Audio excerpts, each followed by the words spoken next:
Welcome dear students. Welcome to the E-session on residential space designing. Let me introduce the module to you. Environment is an all-encompassing word, but one which is used to explain any situation. Our relationships with it are spoken of as inextricable entities, though its nature keeps changing. Our interaction with it is a lifelong journey, may it be physical, natural or social. Such conscious interactions can impact both. Adjustments on our part and the environment in which we live or work can become highly beneficial. This is all the more pronounced in the man-made world in which we live, the so-called residential spaces. This space, therefore, has to be designed with utmost care. With this backdrop, this module on residential space designing has been framed. It is one of the modules related to the discipline, namely resource management. Once you complete learning the module, you would become aware of the significance of environmental factors in space designing, have gained knowledge on sensory systems and their role in influencing house designs, have understood the impacts of environmental factors on man's comfort zone, especially regarding light as an environmental factor. What do you understand by environment? We are exposed to different kinds of environments. In the morning, we were at home, later in an external space, a car, on the road, in a bus, from there in the college or university or before a computer. Then we may be in a restaurant, hostel, mess or shopping complex. The array is large. In each space, we tend to respond differently. The premise where we are and the facilities therein will be our primary concern, like a place to sit or furniture or a workstation or a friend or group to interact. Osborne, way back in 1959, had suggested that there are two kinds of design spaces, socio-petal and socio-fugal environments. What do you understand by socio-petal versus socio-fugal spaces? In socio-petal spaces, interaction takes place by arranging portable furniture which many a times facilitate face-to-face seating. A canteen, for instance, where you can freely drag your chair is such a space. Furniture arrangements made in spaces like church pews, benches in cafe and airport lounges belong to the other category called socio-fugal environments. Here furniture is fixed, as you can see in the figure. They are practically immovable. Such arrangements prevent face-to-face interaction and remove a person's control over the environmental features and prevent them from taking any kind of action to promote interaction. Such situations invariably lead to important behavioral effects on the users. People find their own excuses to run away or develop a sense of negative vibration which leaves telltale marks of aversion towards such spaces. Dear students, let us allocate some time for self-assessment session. Now see if you can identify these spaces. Try to imagine your response and behavior in such spaces and in those which are not shown here. It will be very interesting. You may love to be present in some spaces but avoid a few. Correct? Finished identifying? Very good. Many of the public places are created to tackle a crowd or to disperse them at ease. We find snack bars and petty shops selling tea and small-scale libraries capitalizing from this concept. Almost anywhere where people cannot adjust to long-time standing and interaction-less atmosphere and those which showcase an aura of discomfort, we can see people clearing away after the purpose of their visit. They impinge on your comfort zone. This has to be taken as a fundamental cue when designing residential spaces because as residents, we would prefer to stay in our environment, the residence, for longer. In both situations, explained in the last slides, we tend to completely forget about the other environmental aspects around us like noise, lighting, traffic, etc. Can it be the same always? No. According to behavioral scientists, there are three main functions a residential environment has to satisfy. It is expected to provide an appreciably good physical shelter which promises safety and security, good construction, etc. It should facilitate conduct of routine household activities, for example, through good allocation of space. It also has to contribute its role as a good identity focus where we enjoy the facilities, community, etc. The term environment has its roots, it is said, from the medieval French word environ. It was coined to refer to form a ring around or to surround something. A modern statement of the term states that it is more or less concerned with the conditions or influences which develop a human being, a living thing, to be specific. What Einstein had remarked once is then but true. The environment is everything that is not me. Take a look at the pictures. You will know that the statement is true. We all live now in the information era. Take a glance around you. You will know that primarily information exists from one, environmental stimuli which may and can to impinge on our passive systems. At the same time, we also seek stimuli based on our cognitive expectations and understandings. So, the prospects for constant sharing of information are quite evident in all our activities. These happen through our 5 senses. And what are they? Then what is our role? Receiving necessary information and responding or communicating in an appropriate manner obviously vests with us, and that is our role. This is the primary aspect. Secondly, information on the activities that take place in the physical environment around man, the main actor, seems to be obtained primarily through the 2 major senses of sight and hearing, albeit his other senses like touch, smell, taste, sensations of heat or cold remaining with him. Inter alia, he will be left in a world of his own, no man's land, without his senses for sight and hearing. These 2 are therefore very important to him to make his life more active, fruitful and beneficial. Thirdly, man gains knowledge of the external environment only through these 2 important senses, because they are those through which he perceives, I repeat, he perceives his active being in any situation or the so-called environment. Perception here per se means the senses of seeing and hearing, the associated sense organs and their interpretation in the brain, the cerebral cortex, to be specific, as a personal experience. You receive information through environmental stimuli, obtain information by seeing and hearing, perceive information through 2 sense organs. We are created with various organs to receive and respond.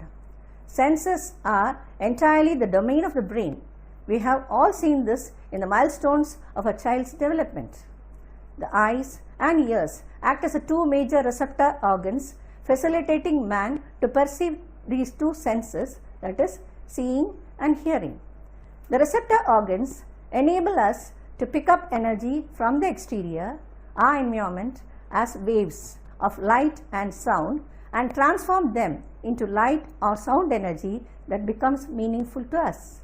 This meaningful energy is called bioelectric nerve impulses. The receptors specific to respective sense organs relay the information received through the sensory neurons. The neurons further take their role in relaying the information to the appropriate places within the nervous system. There are different types of receptors, among which some are called special receptors. And what are they? They are chemoreceptors, photoreceptors, special receptors and general receptors.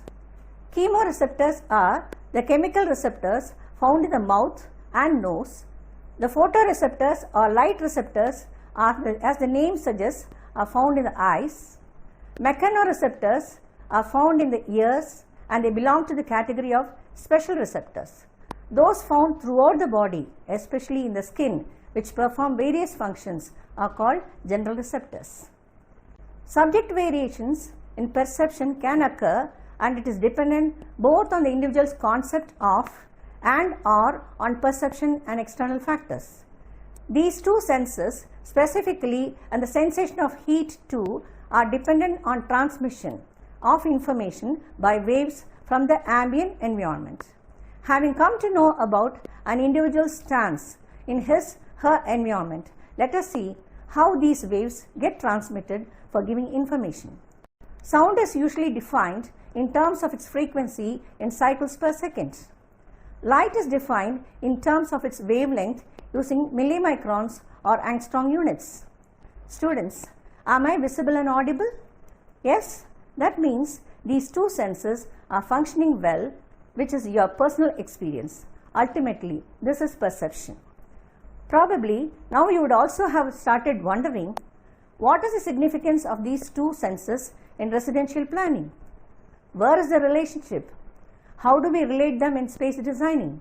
For this, you have to understand the rationale. The inmates tend to respond to such sensations and may reflect as expressions of behavior. This phenomenon explains why children react abnormally or in an unusual way when exposed to new living environments. They are affected by the physical design parameters of the place. Two modes of physical design are found to affect a person's behavior. Their behavioral patterns are expressive of their expectations. The design should include aspects which would fulfill the function of the room and also those that are not directly required to fulfill the function. People live in light of varied intensities and are exposed to a multitude of sound variations day in and day out. People are never without these two in some form or the other. It is but natural that we provide entry for those two aspects in the most appropriate manner. Don't we enjoy the chirping of a bird from the interior? Can the visitors enjoy the magnificence of the Pantheon, the Roman masterpiece, without provisions made by the architect for entry of light through the circular oculus? So, as stated earlier, individuals always live with these two aspects and have the capacity to control them. Any sort of control should be for common good, acceptable by all using the environment. In this case, the residence is the environment.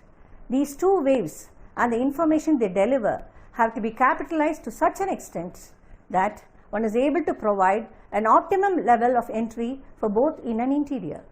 A wrong move may cause discomfort to those using the residence, the rooms to be specific. For a good understanding of these concepts in planning interiors, a little input on vision and light is necessary. Light and vision, what are they? All of us know that there can be no vision without light. Then how do we see? Through the physiology of vision. Have a look at the slide. Light rays from an object in the environment, here the room, passes through the iris of the eye and falls on the retina. The retina contains the photoreceptors which readily detect light. Two types of sensors are present in the eye to detect light, the rods and the cones. What are these rods and cones? Rods are sensors made to detect motion and to work harder even in low light. Cones, on the other hand, function to detect fine detail and color. They work best in bright light.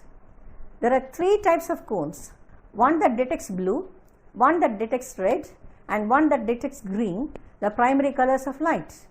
Absence of one type of cone causes color blindness in human beings. Nerve impulses are generated whenever light strikes the rods and cones, by which process the light energy gets converted into the bioelectric energy of a nerve stimulus. This stimulus further passes as a nerve impulse along the nerve fiber to the brain. Neurons of two types are the carriers of these traveling impulses, while the optic nerve in turn carries the impulse directly to the brain. Now you do a little introspection. Do you see the colorful slides, color of your friend's dress, furniture, or the car parked outside? See how gifted we are. Your awareness of perception has enlarged to identify a quality of light called color and become more conscious of your surroundings. You are also able to identify things around you, a child, a man, or a two-wheeler, a tree in the park, so on and so forth. The responsibility of combining the messages before the impulses is sent to the brain lie eventually on the individual's eye. These factors therefore decide one's visual field. What is a visual field? The visual field is defined as that part of one's surroundings that it is taken in by the eyes when both an individual and his head are held still. Take a look at the picture on the slide. It will show you the angle of vision possible when seen with a single eye, right or left, and the normal vision where both the eyes are involved. Try these two experiments. They will improve your visual acumen and help you understand your own levels of adaptation. It will be seen that only those objects falling within a small cone of 1 degree apex get focused sharply.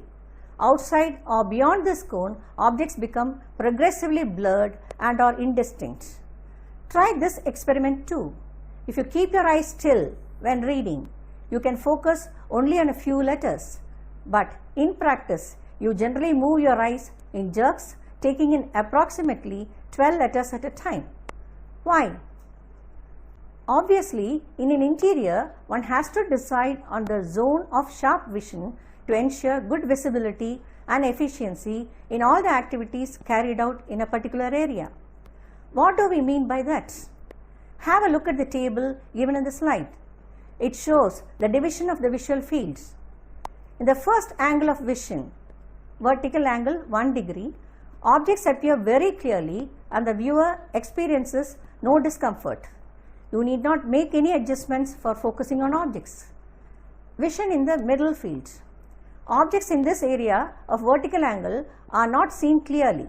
Nevertheless, movement and strong contrasts are noticed. You become conscious and quickly try shifting your gaze from one object to another. Vision in the outer field. This area is bounded by the viewer's forehead, nose and cheeks, and objects in this area are not at all noticed unless they move. They are obviously out of the viewer's focus. Am I clear?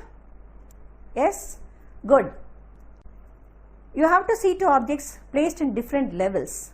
Almost every second, even now, if you are conscious, you will find that you are seeing anything only with your eyes and head moving in some direction and angle. Obviously, because you are trying to accommodate. What do you understand by accommodation? It refers to the ability of a person's eye to bring into sharp focus objects at various distances from the level of infinity to the nearest point of clear vision. Now, you may wonder, in what way is it related to space designing? All of us, irrespective of age, need adequate light to perform our daily activities, which may differ with age, educational level, occupation, hobbies, interests, emergency situations, safety, health reasons, and the like. When we are young, adaptation is quite possible. You may not complain much if lighting is less or more.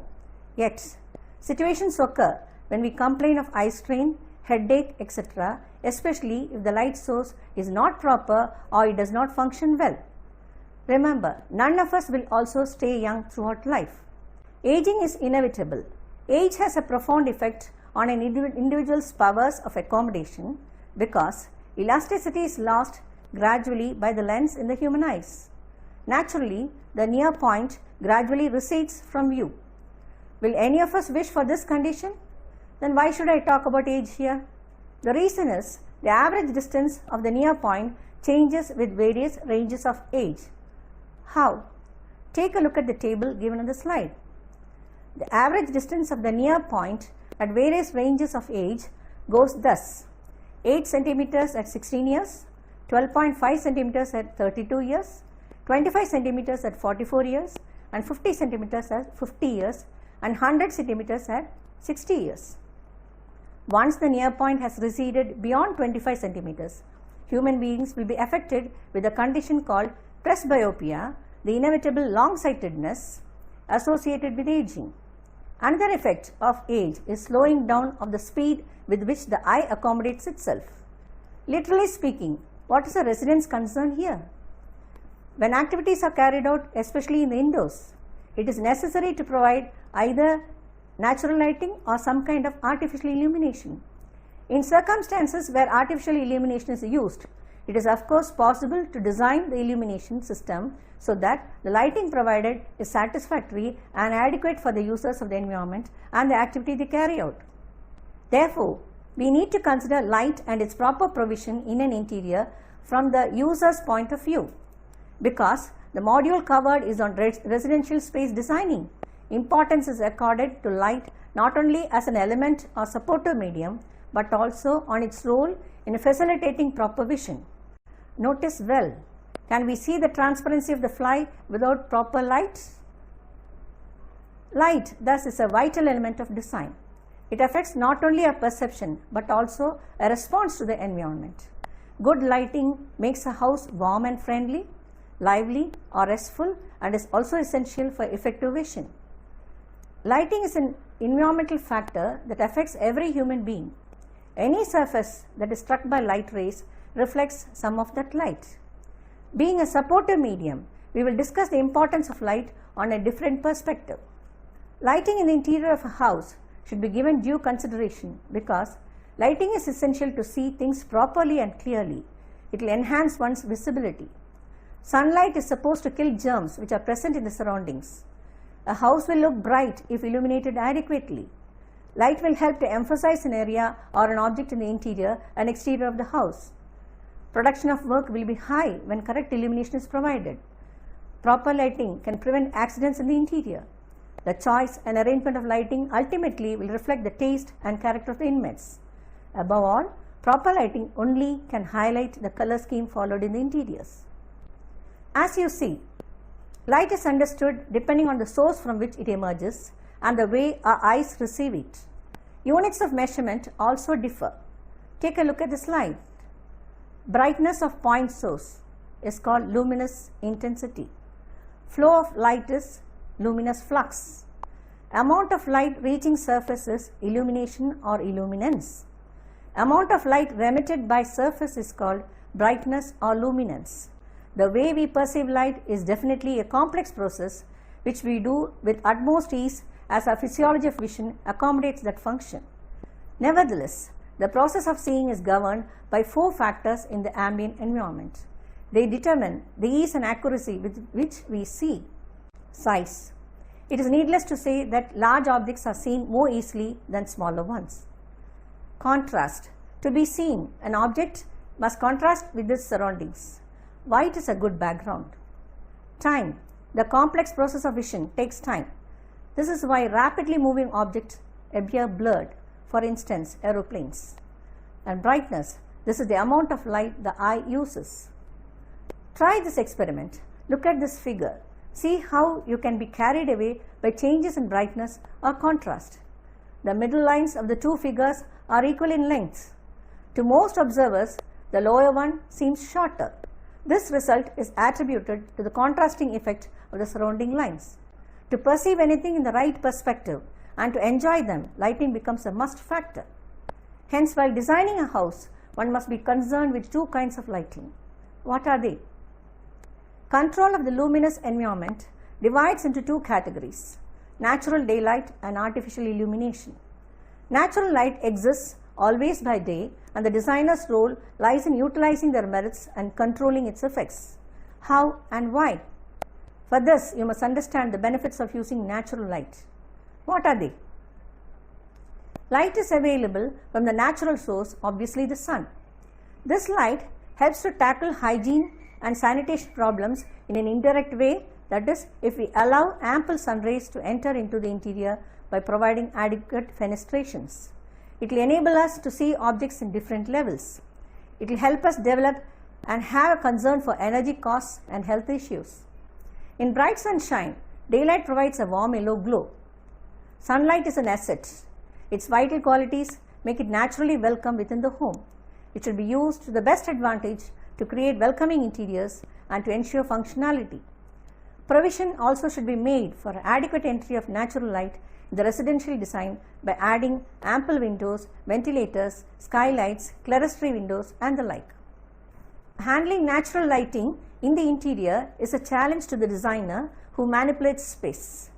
It requires a lot of circulation, precision, imagination, and a basic knowledge on Vastu Shastra too, from the point of view of the designer. Once a space is designed and constructed, the user cannot bring in any changes. Therefore, the concern for providing for the same in the designing process becomes imperative. And what about artificial light? This kind of lighting must be created and positioned. It can do marvels in interiors.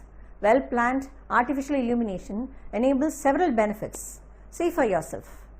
They'll assist people to see without strain, help to prevent accidents, stimulate activity, creativity and relaxation, change the nature of space, direct human movement, provide appropriate atmosphere, dramatize and salute forms, enhance the richness of textures of interiors, and contribute to the attractiveness of a home. When it is planned in relation to architecture and furnishings, people can bring in interesting effects in the interior. For untold ages, people depended on flames of fireplaces, candles, or oil lamps to illuminate their homes at night. Today, our major source of energy for artificial illumination is electricity. Electrical energy must be changed into another form of energy, that is visible light. The rate of change is expressed as wattage. Sufficiency, distribution, source of light, avoidance of glare and shadow, color scheme opted, etc. are a few important factors that have to be kept in mind while designing artificial lighting. Providing ample light and satisfying necessary foot candles for efficient execution of an activity receives high priority, a real challenge for interior space designers. Handling artificial lighting is a challenge to all users. They can practice any amount of imagination and bring in the right kind of aesthetic appeal they desire and set the mood for purposeful action. So, the groups experimenting with two kinds of lighting require skillful handling, where practice of control is the mantra. Preference for lighting in an interior is exclusively dependent on the possibilities for control. Features which attract importance in a room invariably need to be emphasized by the use of gimmicks involving light. A welcome ambience can very well be laid if dramatic effects could be demonstrated through a control over the brightness or intensity provided by a light source. Preference for aesthetics and acceptability in rooms are in a way supported by the prospects for controlling the light.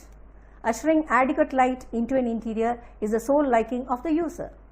Collins, way back in 1975, had stated that people do not like rooms without windows. It is probably because they may arouse sensations of claustrophobia. The same concept is modified by the function allotted to rooms. For instance, bathrooms are not acceptable and desirable without windows.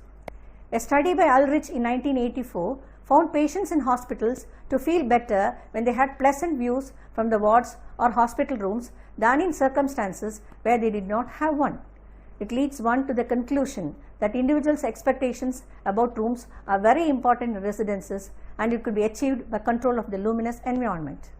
An understanding of and avoidance of glare and shadow becomes necessary to make use of the spaces more effectively.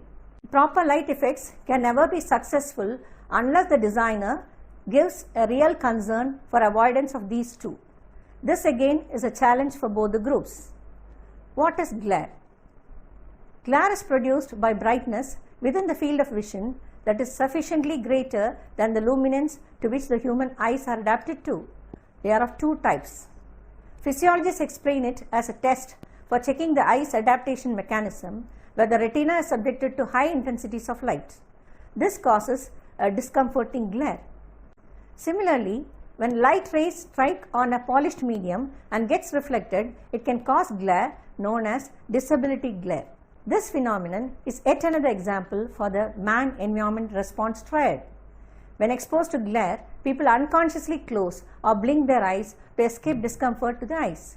Eventually, this aspect of avoiding glare in the interior by prudent use of materials and control of light gets emphasized. How can we do that?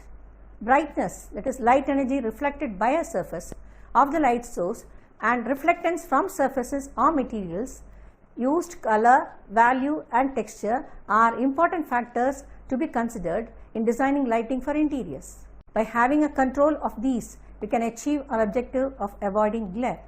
In addition, the figures shown in slide can give you feasible guidelines on how to avoid glare by effectively placing light sources. Understood? The next problem is shadows. What are they and how can we avoid them? Shadows are formed when light is focused on a particular area, leaving the surroundings dark. This is equally bad like glare because this can not only cause eye strain but also render the space unsafe for movement. Hence, both glare and shadows have to be avoided. Dear students, I hope the session today has helped you to understand how we perceive space, role of light, an important element in our environment, and the need to have a control over it to create spaces which facilitate excellent prospects for our personal satisfaction, effective functioning, and conduct of our activities. I request you to become more sensitive to the environment in which you move about and try to practice these concepts while designing your personal spaces and enjoy the benefits made possible. Today's class was meant to expose you to different levels in which you could perceive your living space. Now, all of you know that we not only react to environments but can also practice control over light, a major factor influencing the desirability of an environment. The following session would involve control of another element of the individual's perception of the environment, namely hearing, which helps us to differentiate between sound and noise. It would also include comprehension of the significance of acoustics in modern interiors. Meet you in the next section.